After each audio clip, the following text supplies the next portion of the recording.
আজকে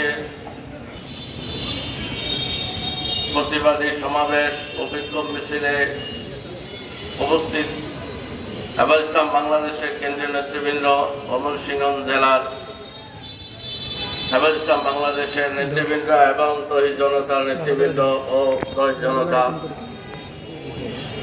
হাদিসের মধ্যে সামদেশের নির্যাতন এবং ব্যাপকভাবে যখন শাহাদাত বরণ করে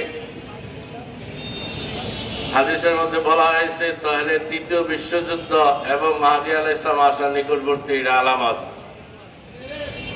আর ভারতের মধ্যে যখন হিন্দুস্তানে যখন মুসলমান নির্যাতিত হবে এটা গজওয়ে হিন্দের আলামত। তৃতীয় বিশ্বযুদ্ধের আগেই গজওয়ে হিন্দ হবে। গজওয়ে হিন্দে মুসলমানরা বিজয় লাভ করবে। বিজয় লাভ করে পাপিষ্ঠ নেতাদেরকে শিকল দিয়ে বেঁধে হেসড়িয়ে মুজাহিদের আমিরদের কাছে নিয়ে আসবে। তিনজন বড় পাপিষ্ঠ নেতা ইন্ডিয়ার মধ্যে রয়েছে, এক হলো মোদী, আর অমিত শাহ, আর একটা হলো শুভেন্দু নতুন, ঠিক কিনা?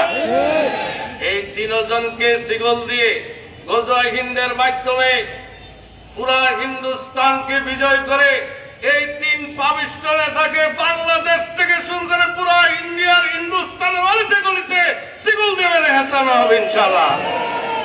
নাসরুম মিনাল্লাহি ওয়া ফাতহুন করিম।